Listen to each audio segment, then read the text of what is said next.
So this semester, I have the great privilege of teaching this course, Great Plays in Philosophy. And in about 9 minutes, I have to rush off to this course. And I believe we're doing some more Hamlet today. And that means I don't have much time. I mentioned Hamlet in my last video. I don't think I'm going to mention it here. This will be, I do believe, the final video in this little series on Seneca. And much like in the former video on Seneca's On Mercy, I don't think this will be a systematic overview of the text or even necessarily a proper introduction. I'm just going to look at a few lines in the text and make some comments. Although my first comment might actually in itself be a fairly good introduction to this text. This text is from a writing to Lucilius, and it's on earthquakes. Now, why would a philosopher write on earthquakes? Well, the same reason Epicurus wrote on meteorology. We're trying to figure out the reasons things happen. You know, science was invented by philosophers. If you didn't know that, well, now you do. Before scientists invented cell phones, light bulbs, and so on, before scientists invented these things, philosophers invented scientists. But it's not just that. It's largely about the soul. It's not just about knowing how the physical world works. It's knowing that in order to know how to achieve happiness. We have spiritual reasons for being interested in things like meteorology and earthquakes. So, Seneca. Now here's that one sentence summary I was going to give you. Natural disasters are not actually the real problem, but rather the real problem is our irrational fear of death. The real problem is our irrational fear of death. It is necessary to find comfort, says Seneca, for the distressed and to absolve them from their terrible fear. For what can any man consider sufficiently safe if the very world is shaken and its most solid parts are made to sway? When the very world shakes and even rocks move, well, in what can we be confident? What can we trust in, and how can we not be afraid? Page 220, briefly. When we arrive at death, we are all on an equal footing. All human beings are equal in death. Page 221. We are in error if we believe that any part of the world enjoys a dispensation or immunity from this peril. All areas are subject to the same law. Nothing was created by nature to be immobile. As Boethius said, nothing is ever freed from change. All right. Page 223. There is no greater consolation for death than one's own mortality. Mortality is itself the consolation for death. In other words, the consolation for death is knowing you're going to die. Know it. Expect it. Don't worry about something happening that you know is going to happen. Do you worry that the sun will rise tomorrow? Do you worry that at some point you're going to become ill? Do you worry that you're going to die at some point? Well, you shouldn't. Of course these things will happen. Don't worry about them. You can't do any good, as Jesus said. You can't do any good for yourself by worrying. Rather, you should live with the end in mind. Know that you're going to die and live well now. I think you'll find some remarks on that earlier in the book, and that also reminds me of philosophy of Kung Fu Panda, which connects to Stoicism, as some of my students pointed out recently. How does the turtle put it? What is his name? Uguay. How does the wise old turtle put it? Yesterday's history, tomorrow is a mystery, today is a gift. That's why they call it the present. You know, I won't say you can't criticize this as being a terribly cheesy line. Today is a gift. That's why they call it a present. They call it the present, or whatever he says. But there's some real serious Stoic philosophy in here. Like a Jedi, live in the present. But also, bear in mind the end. Know that you're going to die and be prepared by living properly now. But don't worry about an inevitable future. What good does worrying do? Rather, live properly now, so that you're ready, so that you won't die having wasted your life being a jerk. Be virtuous now. It is necessary to die somewhere, sometime.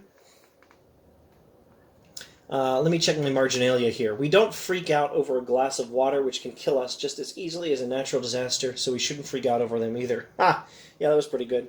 Okay, so page 222. rewinding just a bit. What folly to be terrified of the sea when you know you can die from a drop of water. It's possible to die from this much tea.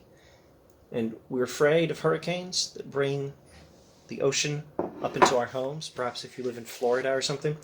We are afraid of these things, but even this can kill you. We don't freak out over a glass of water, which can kill us. So why do we freak out over a natural disaster, which can kill us? What we should do is know we're going to die eventually and live properly now. Now, page 224, Seneca says, accordingly, let us ask what it is that sets the earth moving from its depths, and then he considers various possible explanations for earthquakes. Water as an explanation for earthquakes. Fire, earth, air, fire again.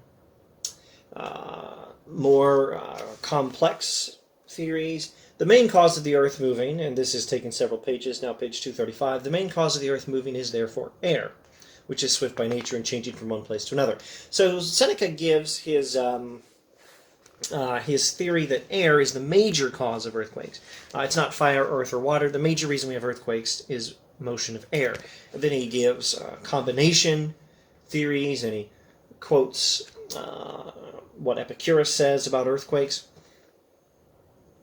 Oh, and he talks about the different kinds of earthquakes and their causes. So, in the history of geological study, it's probably safe to say this text has a place.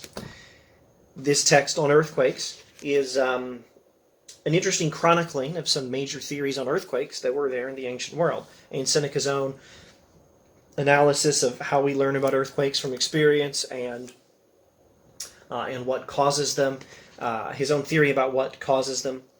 But the main point of this text is not to investigate the physical causes of earthquakes.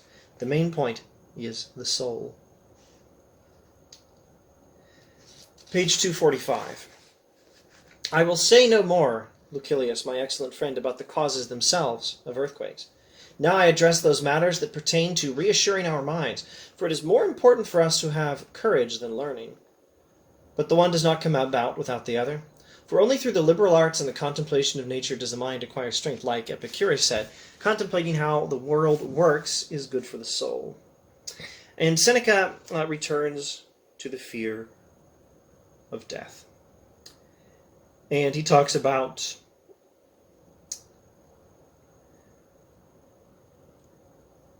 the fear of death and how to avoid it. What debt do I owe life? Debt, not death. What debt, D-E-B-T, what debt do I owe life, other than to encourage it as it departs and to send it on its way with good wishes? You don't need to worry about death. Accordingly, Lucilius, as far as you can, page 247, final paragraph. Accordingly, Lucilius, as far as you can, muster your courage against the fear of death. It is this very fear that makes us abject. This is what disturbs and destroys the very life it spares. This is what enlarges in our minds all such things as earthquakes and lightning bolts. You will view all these with a steady eye if you reflect that there is no difference between a short and a long time of life. So, we can make efforts to figure out what causes earthquakes. We can come to good theories about what causes earthquakes. We can probably even get to the right theory, Seneca thinks. The most important thing is understand what's going on here. The reason you're worried about natural disasters is that you have an unreasonable fear of death. Know that it is coming and live virtuously now. There's so much more in text. Let me rewind. Let me not go... Maybe I will go forward to the very, very end of the text. Let me rewind to the preceding paragraph. Death has no importance. What do we fear? It is a burden. Better that it should fall on us once rather than threaten us forever. Should I be afraid to die when the earth perishes before I do, when the forces that cause shaking are shaken themselves and can only do harm to us through inflicting it on themselves? Am I to refuse an end to my own life when I know that my existence has an end? Indeed, when I know that all things are finite, am I to fear my final breath? Etc., etc. Death is a law of nature. Death is a contribution. Now, the end of the final paragraph, both of this volume, Oxford World Classic Seneca, and of Book 6 on Earthquakes to Lucilius. What concern of yours is that? Death is a law of nature. Death is a contribution and an obligation required of mortals. Death is a cure for all ills. Whoever feels fear has been longing for death. Forget all else, Lucilius. Concentrate your thoughts on this one thing, not to fear the name of death. Forget all else. Concentrate on not fearing death.